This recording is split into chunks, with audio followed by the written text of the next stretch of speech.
গত কয়েকদিনে যে কাজগুলো করেছি, একটা শাড়ি, এটা ব্লাউজ পিস কেটে শুধু ফলস বসিয়েছি আর ধার সেলাই করে দিয়েছি। ফলস বসিয়েছি এই যে,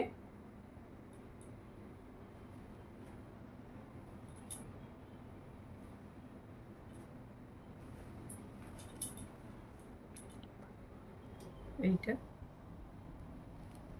আর এদিক থেকে এরকম দেখা যাচ্ছে। ফলসের আমি এই ধারটায় মেশিন সেলাই দিই আর এই পাশটায় হাতে হেম দিই। এই একই শাড়ি দু জায়ের, দুজনে দুটো, এটাতেও করেছি ফলস আর ধার সেলাই করে দিয়েছি, পিকো নয়।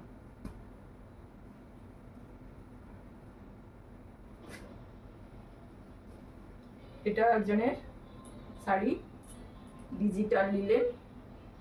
এটা শাড়ি থেকে ব্লাউজ হয়েছে, তার সাথে ফলস পিকো।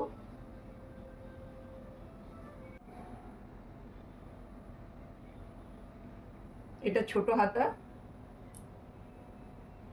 কটরি বা ব্রাকাট।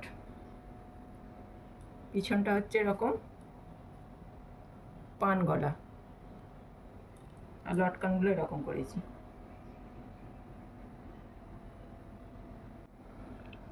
একই ধরনের শাড়ি, ডিজিটাল লিলেন।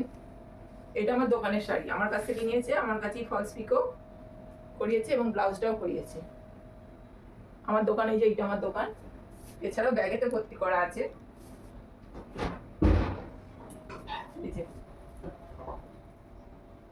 সব রকম শাড়ি পাওয়া যায়, ছাপা শাড়ি, কাতান, জাল কাতান, তারপরে এই সব রকম জিনিস মোটামুটি মেয়েদের সবকিছু পাওয়া যায়। তার সাথে সাথে মশারি, বেড কভারের সেট, এমনি সাধারণ ছাপা শাড়ি, তারপরে তাঁত শাড়ি, বিভিন্ন বাংলাদেশি শাড়ি, এগুলো পপকর্ন শাড়ি, ছাপার উপরে আছে, ইন্ডিগো বয়স্কদের শাড়ি আছে, তারপরে রেপ্লিকা আছে, তারপরে হ্যান্ডলুম আছে। সব রকমই মোটামুটি অল্প স্বল্প করে রাখি। কেউ কারো যদি পছন্দ হয়, এরকম শাড়ি আছে সিল্কের ফুলে, নিয়ে যায়, আমার কাছে তৈরি করতে দেয়। আর এদিকে আছে কিছু ছিট আছে, যেগুলো আমার নিয়ে আসি, আমি তৈরি করি। আর ব্লাউজ আছে, গেঞ্জি অল্প স্বল্প আছে। এটারই ব্লাউজ করেছি, এইটা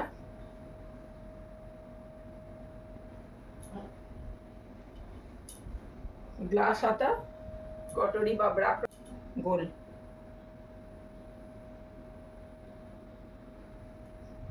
আর একটা শাড়ি আছে, এটা শুধু ফলস বসিয়েছি আর ধার সেলাই, ব্যাস এইটুকুই।